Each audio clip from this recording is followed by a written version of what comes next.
Chapter 8. Within the Grinning Madness.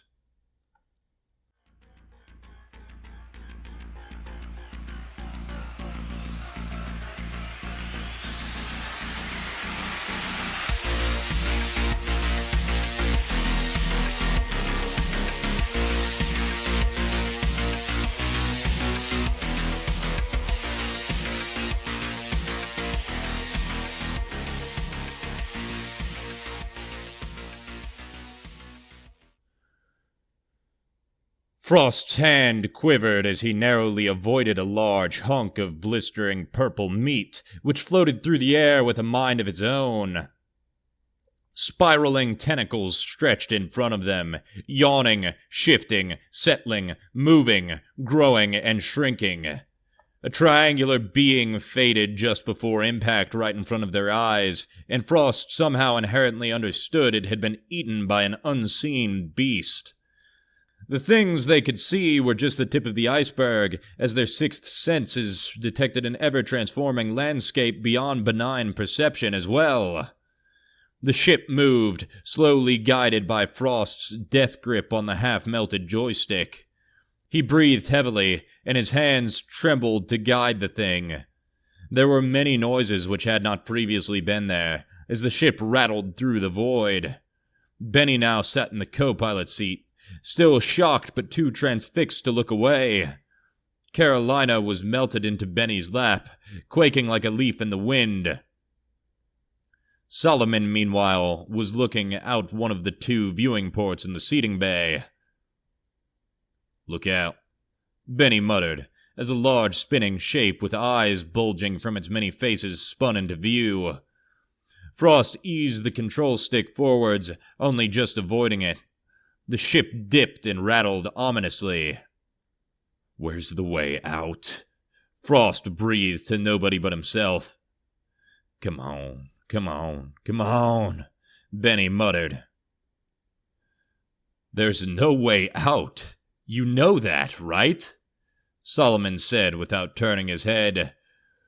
"What did you think? You just crashed into a previously unknown planet?" "Shut up!" Frost growled, staring around yet another incomprehensible obstacle. Solomon shook his head. "I never took you to be such a moron, Frost." A handful of objects began circling their craft, now causing Frost to sweat. Their shapes were impossible, as if made of bent beams of light which reflected off themselves into constantly pulsating optical illusions. Frost grit his teeth. Solomon smiled broadly out the window. "Hello, little ones. Ah, what a gorgeous song you sing." Frost stared at the shapes, which varied moment to moment in their speed. Sometimes they zipped from one location to another, other times they steadily moved, still other times they floated as if gravity had no effect on them.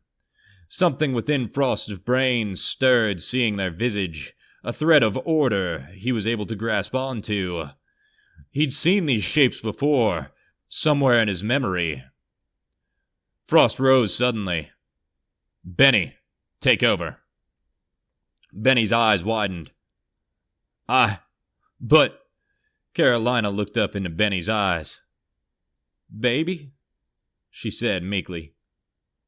"Keep us safe, please." Benny's eyes suddenly focused in on the scene ahead, as if awakening from a dream. His hands wrapped around the control stick. Solomon laughed and shook his head. Frost scrambled back down the hatch to the engine room. There was something he had seen, but it had slipped his mind in the middle of the chaos. Something wrong. He stepped into the hallway. Tyr stared directly ahead, his eyes still as a sea of glass. Frost looked down at his friend and placed 2 fingers against his neck to double-check. There was no pulse beneath the pale skin.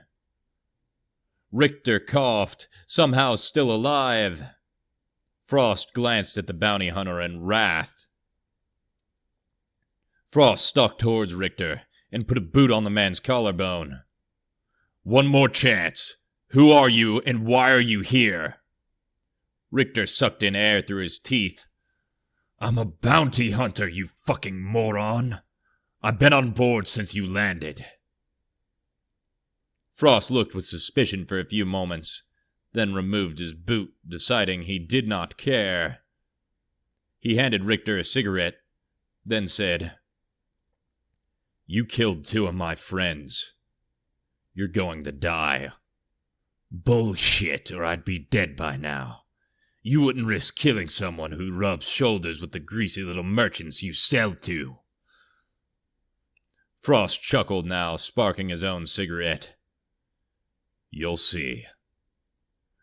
He stalked into the engine room, flicking ash onto the floor. Kneeling, the marauder gingerly moved his companion's corpse off the box. He began to chuckle as he laid eyes upon the relic. A hysteric laugh that was the result of an object so obtuse one could not wrap their mind around it. He looked at it, observing a coloration that was beyond anything ever seen before by human eyes. Frost pried his eyes from it, like removing a finger from a mousetrap. He panted heavily, and realized that he'd lost all sense of how much time he'd spent gazing on it. He looked down, and in one trembling hand he held a cigarette with a dead cherry. He lit it again and went back into the hallway.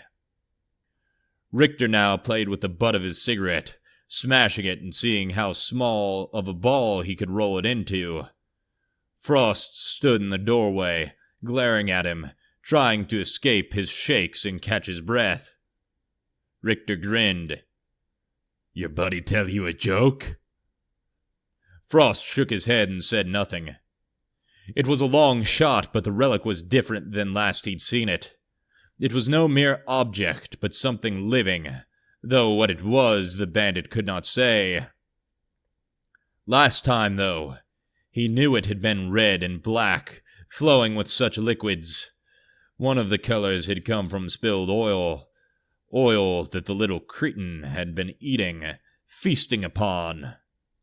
The other Frost could only theorize, although this theory was grim and he wished he wouldn't have to make good on it. Wheeling, he was moving back into the engine bay. Frost was drenched in sweat, and he was shaking as if it were below freezing out. There was a yellow cabinet on the far end of the room, its paint flaking and revealing rust underneath.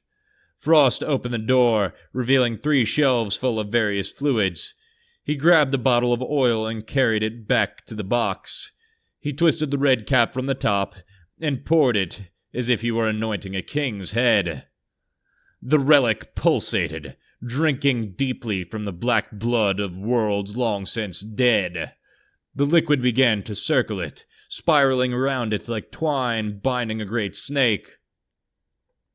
Frost stared at the relic, vibrating, rattling, trying everything in his power not to burst into hysterical laughter once more. He tore his gaze from the relic, this time knees buckling. He sprawled onto the floor, spilling black oil down the front of himself. He crawled towards the exit, at first on his belly, then rising to his knees. After several gasping breaths, Frost retched onto the ground, spewing a greenish-yellow bile. He slammed a fist into the metal floor as a feeble effort to regain control of his nervous system through pain, producing a loud clang in the process. Richter looked at him in a mixture of revulsion, curiosity, and fear, his mouth hanging slack. "What the hell are you doing?" the bounty hunter asked. "Shut the fuck up," gasped Frost, now rising to one knee. Frost's hand slid inside his boot, and his gloved fingers wrapped around the handle of his K-bar knife. The relic had told him what it needed, though he had not wanted to hear. It told him that beyond mere fluid, life was needed. In a world where the idea of life was constantly under question, the being made no qualms in its definition. It needed cells which flow, Cells with a purpose, living cells, the soul of a human. It told Frost all it had done with Meter, and all of what it would do with the bounty hunter. "What's the matter with you?" Richter called, now fear suddenly seeping into his voice, though he knew not why. Frost choked back a sob, then another one broke through his throat like a submarine through ice. Tears welled in his eyes, cresting his lashes and pattering onto the floor. The sobs were for Meter and what had become of him. The tears were for the man who had killed him. Nobody deserved that fate, not even a man like Richter. However, Frost refused to accept the destiny of being within this strange dimension his whole life, his being eternally being shaped and reformed long after his physical body died. He wiped snot from his nose with the back of his hand, and rose, his jaw now locked into place menacingly. Hey, what are you? Richter's plea was cut off as Frost's boot connected with his jaw. Dazed, the bounty hunter could do nothing but make small O's with his mouth, like a fish from water, as Frost grabbed him by his hair and dragged him into the engine bay. Halfway towards their destination, Richter regained some semblance of being and began struggling.